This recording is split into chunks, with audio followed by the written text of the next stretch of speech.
माननीय अध्यक्ष, ये बहुत ही मार्मिक विषय है और मानव जीवन के लिए आज के दिन बहुत महत्वपूर्ण विषय भी है। मिलावट आज एक भयंकर समस्या बनकर हमारे सामने खड़ी हो गई। आज खाने पीने की चीज लो, आटा, दाल, चावल, चीनी, दूध, घी, पनीर, सब्जियां, मसाले तक भी यदि हम कोई भी सामान यदि लेते हैं बाजार से, तो किसी भी चीज की कोई गारंटी नहीं है कि वो चीज, ये विषय जो है, वो वस्तु है, वो शुद्ध है या उसमें कितनी मिलावट है। हम नित्य प्रतिदिन समाचारों के माध्यम से भी देख रहे हैं और कहीं कहीं पर कभी कभी सरकार की चिंता भी दिखती है कि मिलावट एक गंभीर समस्या हमारे सामने आ गई है। अध्यक्ष महोदय, हमारे लिए इससे भी बड़ी चिंता की विषय यह है कि राजस्थान प्रदेश मिलावट में दिन प्रतिदिन आगे बढ़ता जा रहा है और कभी हम बहुत पीछे हुआ करते थे, आज पूरे देश भर में हम 9वें स्थान पर आ गए मिलावट में। यह हमारे लिए बड़ा चिंताजनक विषय है।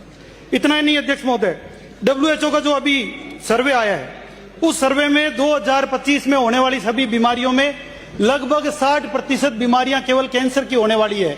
यह WHO का नया रिसर्च है। अध्यक्ष महोदय, मैं आपका ध्यान दिलाना चाहूंगा कि यह जनता के लिए एक बहुत ही महत्वपूर्ण विषय बन गया है और अभी आपने कल परसों देखा कि अमूल और सरस के दूध में भी मिलावट पकड़ी जा रही है। 3-3 हजार लीटर दूध एक साथ मिलावट के पकड़े जा रहे हैं।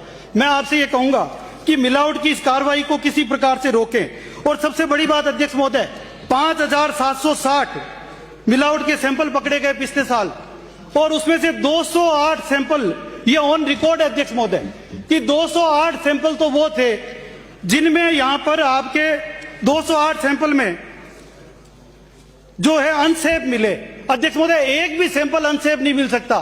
208 सैंपल अनसेफ मिले, ये हमारी प्रयोगशालाओं पर प्रश्न चिन्ह खड़ा करता है। अध्यक्ष महोदय, मैं आपसे इस मामले में जो मांग करता हूं कि मैं धन्यवाद भी दूंगा मीडिया के लोगों को कि जो लगातार सरकार से ज्यादा हमको चिंतित होकर प्रतिदिन हमको अखबार में किसी न किसी न्यूज़पेपर में इन चीजों को पढ़ने को मिलता है कि कितनी भारी मात्रा में मिलावट हो रही है। अध्यक्ष महोदय, दो चीजें मैं, आज मुख्यमंत्री जी बैठे हैं, उप मुख्यमंत्री जी बैठे हैं, सरकार के मंत्री बैठे हैं, दो चीजें मैं आपके माध्यम से सरकार से मांग करना चाहता हूं कि एक तो हर ब्लॉक स्तर पर नई प्रयोगशालाएं खोली जाए, क्योंकि जितने सैंपल पकड़ में आ रहे हैं उन सैंपलों में प्रयोगशालाओं तक पहुंचते पहुंचते या तो सैंपल रिटायर हो जाते हैं या सैंपल को ठीक प्रकार से पकड़ नहीं पा रहे हैं। एक भी अपराधी को मिलावट के मामले में सजा नहीं मिली है। यह सीधा सीधा हत्या का मामला है। हत्या के प्रयासों में, अटेम्प्ट टू मर्डर में इसका मुकदमा दर्ज हो, जो पहली बार पकड़ा जाए उसको 7 साल की सजा हो और जो दूसरी बार मिलावट करता हुआ पकड़ा जाए, यदि वो खाने पीने की वस्तु में मिलावट है और उससे यदि जीवन मूल्यों को हानि हो रही है, तो उसको अटेम्प्ट टू मर्डर में आजीवन कारावास की सजा देने का राज्य सरकार प्रावधान करें और राजस्थान सहित पूरे देश में एक नया उदाहरण प्रस्तुत करें और लोगों को इस मिलावट से बचाएं। यही आपसे निवेदन है। बहुत बहुत धन्यवाद अध्यक्ष। छगन सिंह।